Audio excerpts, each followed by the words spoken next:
স্বাগত ব্যবসা বাণিজ্য নিয়ে দেশ টিভির নিয়মিত আয়োজন বিজনেস টাইমসে আপনাদের সঙ্গে আছে সাদিয়া লাবনী। দর্শক, গত 2 সপ্তাহে তীব্র গ্যাস সংকটে শিল্প খাতে উৎপাদন সক্ষমতা কমেছে 30 থেকে 50% পর্যন্ত। এই সংকট রপ্তানি, বিনিয়োগ, কর্মসংস্থান এবং সামগ্রিক অর্থনীতিতে কি প্রভাব ফেলছে, এসব বিষয় নিয়ে আমরা আজকে আলোচনা করব। আলোচনার বিষয়বস্তু রেখেছে সংকটে শিল্প খাত গতি ফিরবে কবে। আলোচনায় আমাদের সঙ্গে আছেন বিকেএমই এর সভাপতি মোহাম্মদ হাতেম। আপনাকে স্বাগত বিজনেস টাইমসে। মোহাম্মদ হাতেম, যেই সংকট আমরা দেখলাম গত 2 সপ্তাহ ধরে, গ্যাস সংকট বরাবরই ছিল কিন্তু এতটা তীব্র ছিল না। আপনার এই ব্যবসায়িক জীবনে আপনি এরকম সংকট দেখেছেন কিনা এবং এই সংকট নিয়ে আপনার বিশ্লেষণটা শুনতে চাই। গ্যাস সংকটে আমরা সবসময় ছিলাম, তবে এই সময়ে যে গত 20 দিন যে সংকট গেল, এই এত বড় সংকটে আমরা কখনো পড়িনি এর আগে। তো এটা আসলে আমরা কাটিয়ে ওঠার চেষ্টাটা আরও আগেই হতে পারত। গত ইন্টারিম গভর্নমেন্টের সময় একটা যদি রিজার্ভ এফএসআরইউ রাখার জন্য অনেকবার বলা হয়েছিল এবং পরিকল্পনাও ছিল, কিন্তু কেন জানি ওই সময় ওনারা এটাকে বাতিল করে দেয়। বাতিল না করে যদি তখনই, যেটা এখন বিএনপি গভর্নমেন্ট কিন্তু বর্তমানে এই সংকটের পর সাথে সাথেই কিন্তু তারা থার্ড এফএসআরইউ স্থাপন করার জন্য উদ্যোগ কিন্তু নিয়েছেন ওনারা। মাননীয় জ্বালানি মন্ত্রী মহোদয় এটা আমাদেরকে কনফার্ম করেছেন। তো এই উদ্যোগটা কিন্তু আজ থেকে আরও 2 বছর আগে হতো, তাহলে কিন্তু এতদিনে এই থার্ড এফএসআরইউটা রেডি হয়ে গেলে এই সংকটটা হয়তো আমাদের ফেস করতে হইতো না। যেটা এই ধরনের সংকট মানে আমাদের ব্যবসায়িক মানে ইতিহাসে এইরকম এত বড় গ্যাস সংকট আর কখনো হয়নি। আমরা বিভিন্ন মিডিয়ায় বারবারই দেখেছি, আপনাদের কথাবার্তাও শুনেছি যে গ্যাসের চাপ কমে যায়, কারখানাগুলোতে সক্ষমতার তুলনায় উৎপাদন কমেছে। এর প্রকৃত চিত্রটা তো আপনারা খুব কাছ থেকে দেখেছেন, আসলে প্রকৃত চিত্রটা কি ছিল? যেমন আপনি দেখেন গত সপ্তাহে বিভিন্ন মিডিয়াতে, সোশ্যাল মিডিয়া, নিউজ মিডিয়াতে বিভিন্ন জায়গায় একটা সংবাদ হঠাৎ আসলো যে একটা ফ্যাক্টরির নাম দিয়ে বলা হলো যে তা ওই গ্রুপের 4টি প্রতিষ্ঠানই গ্যাস সংকটের কারণে বন্ধ করে দিয়েছে। পরবর্তীতে এটা আমরা একটা সংশোধনী দিলাম। বিষয়টা আসলে ব্যাপারটা একেবারে গ্যাস সংকটের কারণে যে বন্ধ হয়েছে ব্যাপারটা এরকম না। হ্যাঁ, বন্ধ দেওয়া হয়েছে, একটানা 4 দিনের একটা বন্ধ দেওয়া হয়েছে। মঙ্গল, বুধ, বৃহস্পতি, শুক্র, মাঝখানে একটা সরকারি ছুটি ছিল, সাপ্তাহিক ছুটি, একটা সরকারি ছুটি, আবার একটা শুক্রবারের ছুটি মিলে মাঝখানে। যেহেতু বিষয়টা এরকম অনেকটা যে যেহেতু আমার একটু কাজ হচ্ছে না, আমার ফেব্রিক্সের যোগান নাই, যোগানের শর্ট আছে, আচ্ছা ঠিক আছে 4 দিন বন্ধ দিয়ে যোগানটাকে একটু করে নিই। ওরকম চিন্তা থেকেই মালিকও চিন্তা হলো আচ্ছা ঠিক আছে তাহলে 4 দিন শ্রমিকরা যেহেতু চাচ্ছে বন্ধটা দিই। তো এইভাবেই কিন্তু বন্ধটা দেওয়া হয়েছে। কেউ আবার বুধ, বৃহস্পতি, শুক্র, শনি আজকে পর্যন্ত বন্ধ দিয়েছে। এরকমভাবেই কিন্তু বিষয়টা আছে। তো এই সংকটটার কারণে, আসলে এই গ্যাস সংকটটার কারণে যেটা আমাদের ক্ষতি, তো নানা পদের ক্ষতি হয়েছে। যেমন ধরেন প্রথম ক্ষতিটা কি হলো, যে আমি উৎপাদন না হওয়াতে রপ্তানি করতে পারলাম না। রপ্তানি করতে না পারায় আমি যে এই জুলাই মাসের বেতনটা অগাস্টের 7 কর্মদিবসে দিব, এটা দিতে গিয়ে অনেকেই হিমশিম খাচ্ছে। 2 নম্বর হচ্ছে আমার যে ব্যাংকের রিপেমেন্ট শিডিউল, এটা অনেকেই ফেল করবে, কারণ সে তো উৎপাদন করতে পারেনি, এক্সপোর্ট করতে পারেনি। 3 নম্বর হচ্ছে এই সময়ে আমি যে রপ্তানি করতে পারলাম না, তাতে গিয়া বায়ার যেটা আমাদেরকে প্রেশার ক্রিয়েট করতেছে যে এই মাল এয়ারে দিতে হবে, যেটা আমি শিপমেন্ট শিডিউল ফেল করছি বা করতেছি, এটা আমাদের এয়ারে দিতে হবে। যদি আমার মাল এয়ারে যায় তাহলে কিন্তু আমার যা ভ্যালু টোটাল, তার 50% কম পক্ষে এয়ার ফ্রেট বাবদ যাবে। তার মানে আমার ওই 50% আমার কিন্তু পুঁজি থেকে নাই হয়ে গেল। আর যদি সেটা বাঁচানো গেল, অন্তত ডিসকাউন্ট বাঁচানো যাবে না, 25 থেকে 30% ডিসকাউন্ট, এটা মাপ যাবে না। এটা তো গেল একটা এই মানে একেবারে মানে চাক্ষুষ বা একেবারে প্র্যাকটিক্যাল ক্ষতি যেটা আমাদের এখন হয়ে গেল সেটা। বাট একটা বড় ক্ষতি আরও হয়েছে, সেটা হলো বায়ারদের কাছে একটা কনফিডেন্স লস করেছি আমরা, যে আমি নির্ধারিত সময়ে শিপমেন্ট করতে পারবো কিনা, এটা নিয়ে বায়ারদের মধ্যে একটা কিন্তু শঙ্কা তৈরি হয়েছে। এই শঙ্কার কারণে বায়ার নেক্সট সিজনের যে অর্ডারগুলি আমাদের যে পরিমাণ প্লেস হওয়ার কথা, সেই পরিমাণ থেকে কমিয়ে দিয়েছে, অলরেডি কমিয়েছে, কিন্তু যে নেক্সট সিজনের যে অর্ডার হওয়ার কথা সেখান থেকে কমিয়েছে। তো এইটা হলো আমাদের জন্য বড় লস, যে এই কনফিডেন্স হারানো বা আমি নির্ধারিত সময় দিতে পারবো না বিধায় অর্ডার কাট করে কিছু অন্য দেশে বা অন্য জায়গায় শিপ করে ফেলা, এইটা হলো আমাদের একটা বড় লস, এবং সেটা হয়েছে। এবং এই যে এই ধরনের গুজব ছড়িয়ে যাচ্ছে যে গ্যাস সংকটে কিছু কারখানা বন্ধ হয়ে গেছে, এবং আমরা প্রায় দেখছি যে এই ধরনের সংকটগুলো সামনে আসছে, এইটাও তো বাইরের আস্থাহীনতা নিশ্চয়ই তৈরি হচ্ছে। গ্যাস সংকটে ফ্যাক্টরি বন্ধ হয়ে গেছে ব্যাপারটা এরকম না, ফ্যাক্টরি অনেকদিন যাবতই বন্ধ হচ্ছে। আপনি যদি দেখেন গত 3 বছর যাবতই ফ্যাক্টরি কিন্তু একটার পর একটা বন্ধ হচ্ছে। তো এটা বন্ধ হওয়ার নানা রকমের কারণ, যে এক তো হলো আপনার গ্যাস সংকট তো আছে, গত অনেকদিন যাবতই গ্যাস সংকট, এবং গ্যাস সংকটের কারণে উৎপাদন ব্যাহত হচ্ছে। আবার গ্যাস বিল দিতে না পারার কারণে গ্যাস লাইন কেটে দিচ্ছে। একদিকে গ্যাস মানে এক তো তিতাস গ্যাস ঠিক মতো যেই প্রেসারে আমাকে গ্যাস দেওয়ার কথা, ওই প্রেসারে কখনোই কিন্তু তিতাস গ্যাস আমাদের গ্যাস দিতে পারে নাই। মানে 15 PSI বা কোথাও 40 PSI প্রেসারে লাইন দিয়েছে। তো সেখানে ওই নির্ধারিত PSI প্রেসারে কখনোই কিন্তু আমাদের গ্যাস দিতে পারে নাই। 15 জায়গায় আমরা সাধারণত নর্মালি 4-5 আমরা পেয়েছি, কখনো কখনো যদি খুব ভালো হয়েছে 7-8 পর্যন্ত পেয়েছি। আর যে সময় সংকটটা থাকে 1, 1.5 বা 0.5, কখনো 0, এরকম থাকছে। তো এই পরিস্থিতি কিন্তু আমরা দীর্ঘদিনই ফেস করে আসছি। কিন্তু তো এখন এই সংকটের কারণে বর্তমানে এই মানে বিগত সময় আপনি দেখেন কোনো বাংলাদেশি যে সোর্স থেকে গ্যাস আহরণের কিন্তু কোনো উদ্যোগটা ছিল না, বন্ধ ছিল একেবারে।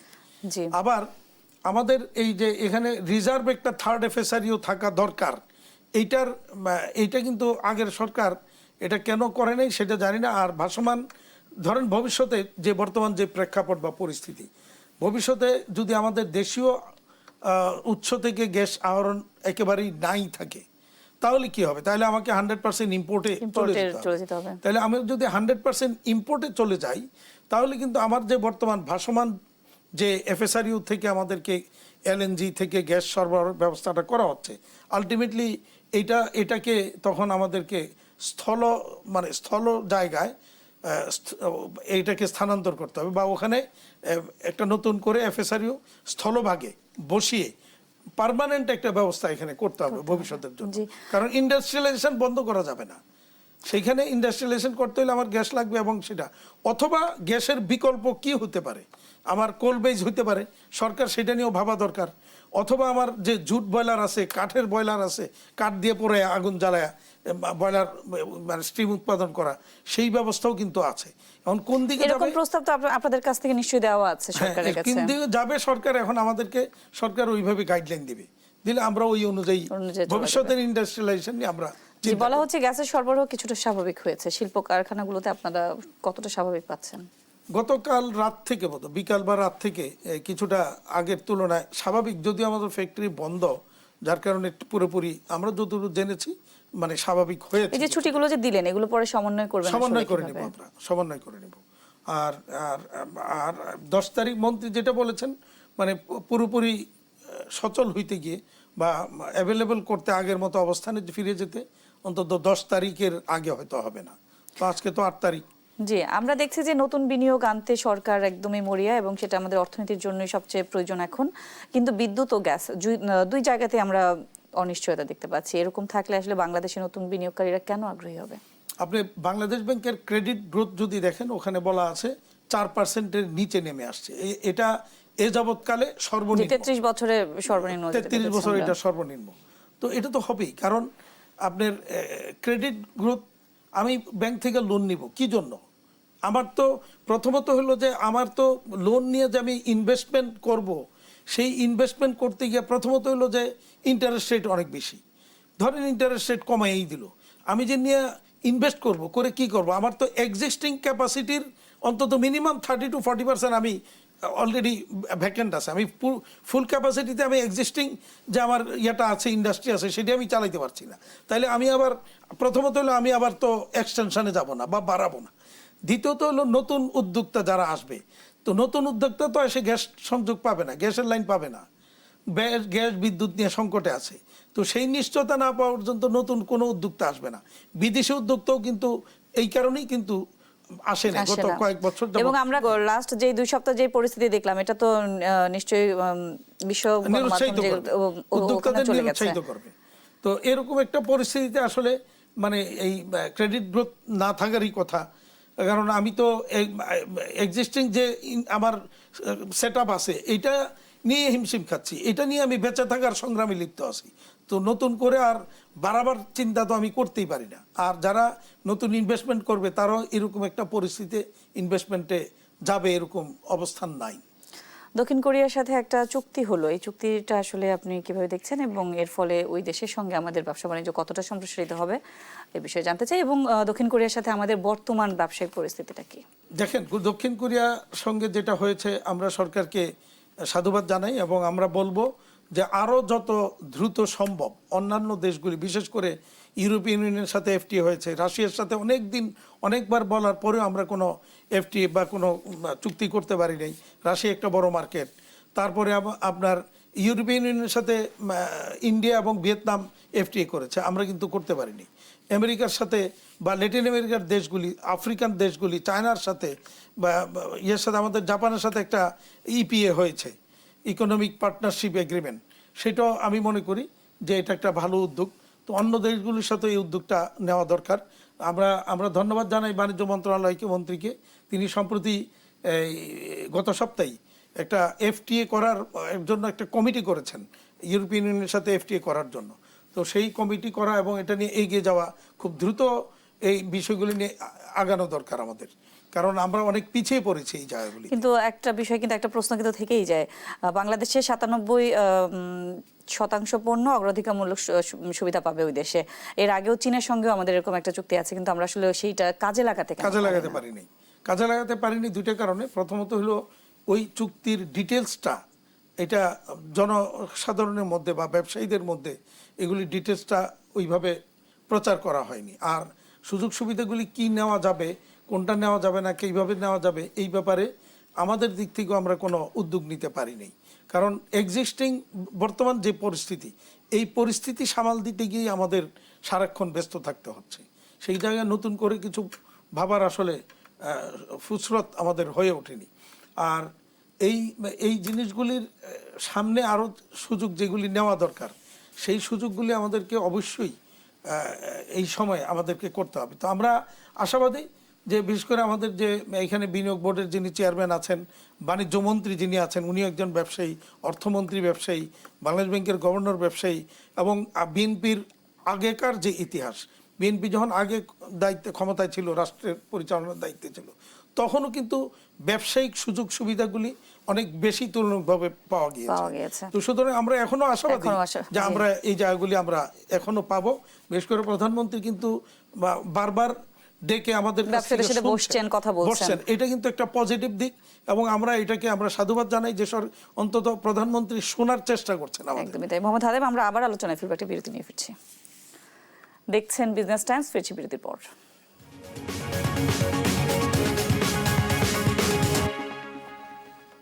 দেখছেন বিজনেস টাইমস, আমাদের সঙ্গে আলোচনায় আছেন বিকেএমই এর সভাপতি মোহাম্মদ হাতেম। মোহাম্মদ হাতেম, আমরা আলোচনায় ছিলাম, আবারও ফিরছি। জুলাই মাসে আমরা যেটা দেখলাম যে পোশাক খাতের রপ্তানি আগের বছরের একই সময়ের চেয়ে 1.92% কমেছে, যদিও কমেছে সেই হারটা কম। এখন যেহেতু আমরা এই একটা সংকট চলছে, আগামী মাসের রপ্তানি কেমন হবে বলে আশা করছেন? আগামী মাসের রপ্তানি যেমন জুলাই মাসেরটা তো নেগেটিভ অলরেডি দেখেছেন, অগাস্টও নেগেটিভ হবে, কারণ এই গ্যাস সংকটের জেটটা কিন্তু এই মাসে এসে বেশি পড়বে। তো সেই ক্ষেত্রে এই মাসে রপ্তানি নেগেটিভ গ্রোথই হবে। আর সামনের দিনগুলি তো পজিটিভ হওয়ার মতো এখনো কোনো পরিবেশ আমরা দেখতে পাচ্ছি। রপ্তানি যে লক্ষ্যমাত্রা নির্ধারণ করা হয়েছে এই বছর, সেটা পূরণ করা সম্ভব? আপনি দেখেন 15% লক্ষ্যমাত্রা নির্ধারণ করা হয়েছে। আমি কিন্তু প্রথম দিনই বলেছি এটা কোনোভাবেই সম্ভব নয়। আমরা ম্যাক্সিমাম সর্বোচ্চ যদি আমরা চিন্তা করতে পারি যে 5% গ্রোথ যদি হয়, ওইটাই আমরা মনে করি অনেক অনেক ভালো। এই বর্তমান যে পরিস্থিতি, যে প্রেক্ষাপট, এই প্রেক্ষাপটে 5% গ্রোথ যদি হয় এটা অনেক ভালো। তবে 5% প্রথম মাস তো নেগেটিভ গেল, দ্বিতীয় মাসটা কি নেগেটিভ যাবে, এরপরের মাসটা কি পরিমাণ বাড়বে এখনো বলা যাচ্ছে না। এখনো ওরকম বাড়ার মতো কোনো পরিবেশ এখনো তৈরি হয়নি, বা ওরকম পর্যাপ্ত অর্ডার আমাদের এখানে এখনো প্লেস হয়নি, যেটা আমাদের ইউডির ফোরকাস্ট যেটা বলে, অর্থাৎ এই গত মাসের যে ইউডিটা হয়েছে এটা ধরার আমাদের 2 মাস বা 3 মাস পরে গিয়ে এটা এফেক্ট হয় রপ্তানিতে। তো এই ইউডিটা গত বছরের একই সময়ের ইউডির তুলনায় ডিক্লাইন আছে, কমেছে। তাইলে দেখা যাবে যে তার মানে আগামী 2 মাস পরের রপ্তানিটাও নেগেটিভ হওয়ার সম্ভাবনাই বেশি। বলা হচ্ছে যুক্তরাষ্ট্রের বাজারে আমরা সুবিধাজনক অবস্থানে আছি, কিন্তু আমরা যেটা দেখলাম যে গত মাসেও আসলে যুক্তরাষ্ট্রের বাজারে আমাদের পোশাক রপ্তানি কমেছে। এর কারণটা আসলে কি? দেখেন, যুক্তরাষ্ট্রের বাজারে আপনি যদি দেখেন সারা বিশ্বেই কিন্তু চায়না এক সময় প্রথম পজিশনে ছিল। এখন কিন্তু যুক্তরাষ্ট্র বাজার থেকে কিন্তু চায়না নেমে আসছে কিন্তু নিচে, এবং সেটা দ্বিতীয় স্থানে চলে আসছে বাংলাদেশের কাছাকাছি। বাংলাদেশের 4 বিলিয়ন প্লাস, ওদের 5 বিলিয়ন প্লাস, আর ভিয়েতনাম কিন্তু চলে গেছে 7 বিলিয়ন প্লাস। তো এই যে ভিয়েতনাম বেড়েছে, অর্থাৎ চায়না লস করেছে 33% না 37% দেখলাম তাদের এক্সপোর্ট গ্রোথ, মানে এক্সপোর্ট লস করেছে, ডিক্লাইন করেছে যুক্তরাষ্ট্রের বাজারে। তার মানে এই যে এত বড় একটা ডিক্লাইন করলো, এটার বেনিফিটটা কে নিল হলো ভিয়েতনাম, নিল কম্বোডিয়া, নিল লাওস, ইন্দোনেশিয়া, এরা নিল, আরও 2-1টা দেশ হয়তো নিয়েছে, কিন্তু আমরা নিতে পারিনি 2টা কারণে। প্রথম কারণ হচ্ছে যে চায়না ভিয়েতনামরা মেইনলি হাই ভ্যালুড আইটেমগুলো, হাই ইন প্রোডাক্টগুলি বেশি করে। তো ফলে চায়নার ওই প্রোডাক্ট যখন কমলো, অটোমেটিক্যালি এটা গেল ভিয়েতনামে। আর ভিয়েতনামের যারা ইনভেস্টর, তার কিন্তু একটা মেজর বড় অংশ কিন্তু চায়না। তো চায়নার সাথে যখন যুক্তরাষ্ট্রের ট্রাম্প টেরিফ বা অন্যান্য টেরিফ নিয়ে যখন একটা সমস্যার সংকট তৈরি হলো, অটোমেটিক্যালি ওই চাইনিজ ইনভেস্টররা গিয়ে ওখানে যারা ভিয়েতনামে আছে তারা কিন্তু ওই সুবিধাটা তখন ওখান থেকে নিল, ওখান থেকে এক্সপোর্টটা, যার ফলে বেড়ে গেল তাদের গ্রোথ হলো বেশি, 7 বিলিয়নের উপরে চলে গেছে, 7.7 বিলিয়ন সম্ভবত ভিয়েতনামের রপ্তানি। তো এই পর্যায়ে বাংলাদেশ, এটা একটা কারণ পিছিয়ে থাকার। দ্বিতীয়ত অন্যতম আরেকটা কারণ হচ্ছে একটা ডিসঅ্যাডভান্টেজ, আমরা একমাত্র বাংলাদেশ সারা ওয়ার্ল্ডের অ্যাপারেল এক্সপোর্ট কান্ট্রির মধ্যে যে বাংলাদেশের ডিপ সি পোর্ট নাই, যার কারণে 15 থেকে 20 দিনের লিড টাইম একটা অতিরিক্ত বেশি লাগে আমাদের এই ডিপ সি পোর্টের ফ্যাসিলিটি না থাকার কারণে। কারণ আমার ফিডার ভেসেলে এখান থেকে আমরা যখন ওই চিটাগাংয়ে মাল পাঠাই, অফডকে গিয়ে হয়তো 2-3-4 দিন ওখানে দেরি হয়, এরপরে ওখান থেকে ফিডার ভেসেলে যায় এটা সিঙ্গাপুর, পোর্ট কালিং বা কলম্বো বা হংকং হয়ে এরপরে এটা নানা ডেস্টিনেশনে যায়। তখন ওখানে একটা মাঝখানে 15 থেকে 20 দিনের একটা টাইম কিন্তু অতিরিক্ত লাগে বাংলাদেশের, যেটা অন্য কোনো দেশের লাগে না। যুক্তরাষ্ট্রের সঙ্গে আমাদের যে বাণিজ্য চুক্তিটা হয়েছে, ওই চুক্তি অনুযায়ী যুক্তরাষ্ট্রের তুলা দিয়ে পণ্য উৎপাদন করলে, সেটা আমদানিকৃত তুলা দিয়ে উৎপাদন করলে সেটা শুল্কমুক্ত সুবিধা পাওয়ার কথা, ওটা কি এখনো পেয়েছেন? এইটা ডিটেলসটা আমাদেরকে এখনো ওইভাবে, আমরা জানি যে যুক্তরাষ্ট্রের, যেমন আমরা কিন্তু আজকে না, আমরা কিন্তু অনেক আগে থেকে যুক্তরাষ্ট্রের কটন ইউজ করি, কিন্তু যুক্তরাষ্ট্রের কটন থেকে উৎপাদিত পণ্য রপ্তানি করে যে এই সুবিধা পাওয়ার এই সুযোগটা কিন্তু আমরা এখনো পাইনি, আগেও পাইনি, এখনো পাইনি। যদিও চুক্তিতে এটা বলা আছে এবং রিসেন্টলি এটা নিয়ে আলোচনা হচ্ছে, কিন্তু এটা কিভাবে নিবে বা কিভাবে নিতে সিস্টেমটা এখনো ডেভেলপ করা হয়নি। সেই সুবিধাটা পেলে তো বাংলাদেশের রপ্তানি খাতের জন্য একটা বড় সুবিধা। রপ্তানি খাতের সেই বিষয় নিয়ে আপনারা কথা বলছেন কিনা? হ্যাঁ, আমরা কথা বলছি এবং বলে যাচ্ছি এটা নিয়ে। এটা যুক্তরাষ্ট্রের যারা ইম্পোর্টার তাদেরকেও আমরা বিষয়টা অবহিত করছি, তোমরা এটা করো, এটা ইন্ট্রোডিউস করো, এবং আমাদের থেকে আমরা ওইভাবে সার্টিফিকেশন একটা, যে আমরা এই প্রোডাক্টটা র মেটেরিয়ালস ফ্রম USA, তো তখন সেটা পাবে, সেটার ডকুমেন্টারি এভিডেন্স আমাদের থাকবে। সেই সুযোগটা আমরা চেষ্টা করতেছি, এটা যত দ্রুত এটা আমরা শুরু করতে পারি, কাজে লাগাতে পারি। জ্বালানি নিরাপত্তা, আবার আমরা একটু জ্বালানি প্রসঙ্গে আসি। জ্বালানি নিরাপত্তা নিশ্চিত না করে এই যে শিল্পায়নের যে বড় বড় লক্ষ্য নির্ধারণ করা হচ্ছে, এই বিষয়টাকে আসলে আপনি কিভাবে দেখছেন? জ্বালানি নিরাপত্তা নিশ্চিত না হলে পরে এই এক্সিস্টিং যে ইন্ডাস্ট্রির যে প্রোডাক্ট আছে বা এক্সপোর্ট আছে, সেটাও মানে ডিক্লাইনই করবে। এটা কিন্তু অন্যতম একটা ফ্যাক্টর কিন্তু, কারণ মানে রাতারাতি আমরা এই একটা ব্যবস্থা থেকে আরেকটা ব্যবস্থাতে যাওয়া সম্ভব না, ইট উইল টেক টাইম। সুতরাং এই জায়গাটা জ্বালানি নিশ্চিত না করতে পারলে এই জায়গাটা আমরা আমরা খুব হতাশ যে সামনে এটা হবে না। তবে আশাবাদী যে সরকার চেষ্টা করছে, যেহেতু এটা একটা সমাধান নিশ্চয় হবে, সেই জায়গাটাতে আমরা আশাবাদী। আর রপ্তানি বৃদ্ধির জন্য আমাদের গ্রোথটা করার জন্য জ্বালানি নিশ্চয়তা কিন্তু একটা বড় জরুরি ফ্যাক্টর। কিন্তু এই যে এখন যে সংকটটা তৈরি হয়েছে, এখানে আসলে স্টিল, সিরামিক, টেক্সটাইল, গ্লাস, মানে নানান খাত জড়িত। সব আপনার দৃষ্টিতে সবচেয়ে বেশি সংকটে আসলে কোন খাতগুলো পড়েছে? ডেফিনেটলি আমি বলবো টেক্সটাইল খাত সবচেয়ে বেশি সংকটে জ্বালানির, কারণ সিরামিক যারা ওরাও কিন্তু জ্বালানির উপরই অনেকটা নির্ভরশীল। তবে টেক্সটাইল যেহেতু বড় খাত এবং সবচেয়ে বড় এক্সপোর্টের, এইটি যদি টোটাল টেক্সটাইল খাত বলি, তাহলে টোটাল ফরেন কারেন্সির এক্সপোর্টের ফরেন কারেন্সির 85 থেকে 86% সবাই মিলে, যেমন বিকেএমই, বিজিএমই, টেরিটাওয়েল, তারপর হোম টেক্সটাইল, সব মিলে এটা প্রায় 86% কিন্তু এই টেক্সটাইল সেক্টর থেকে আসছে। একদম ছোট করে বলবেন এই মুহূর্তে আসলে সংকট এবং সমাধানগুলো একদম ছোট করে একটু বলবেন। সংকট যেটা আছে এটা সমাধানের উপায় অবশ্যই আছে। সরকারকে যেটা আমরা বলেছিলাম যে থার্ড এফএসআরই অলরেডি সরকার উদ্যোগ নিয়েছে, রিজার্ভ একটা এফএসআরিও রাখা, আর ভবিষ্যতের জন্য পরিকল্পনা যে স্থলভাগে যে মানে ডিস্ট্রিবিউশন সেন্টারটায় স্থলভাগে রাখা, এই ভাসমান না রেখে। তৃতীয়ত হলো দেশীয় উৎস থেকে গ্যাস আহরণের উদ্যোগ নেওয়া। প্রয়োজনে আমরা দেখলাম এর মধ্যে মাননীয় প্রধানমন্ত্রী মালয়েশিয়ার সাথে কথা বলেছেন। এদিকে মিয়ানমারের একটা গ্যাসের উৎস কিন্তু আছে, সেটাও আমরা আনতে পারি কিনা সেটাও দেখা যেতে পারে। তাইলে সেটা আমরা পাইপলাইনে হয়তো আনতে পারবো। মানে ওভারঅল আমরা বলতে পারি যে সাময়িক সংকট সমাধান হয়, দীর্ঘস্থায়ী পরিকল্পনাটাই এখন সবচেয়ে বেশি জরুরি। আপনাকে অসংখ্য ধন্যবাদ আমাদের সঙ্গে যুক্ত হওয়ার জন্য। দর্শক, বিজনেস টাইমসে আমাদের আজকের আলোচনার বিষয় ছিল সংকটে শিল্প খাত গতি ফিরবে কবে। আমাদের সঙ্গে ছিলেন বিকেএম এর সভাপতি মোহাম্মদ হাতেম। সঙ্গে থাকার জন্য ধন্যবাদ সবাইকে।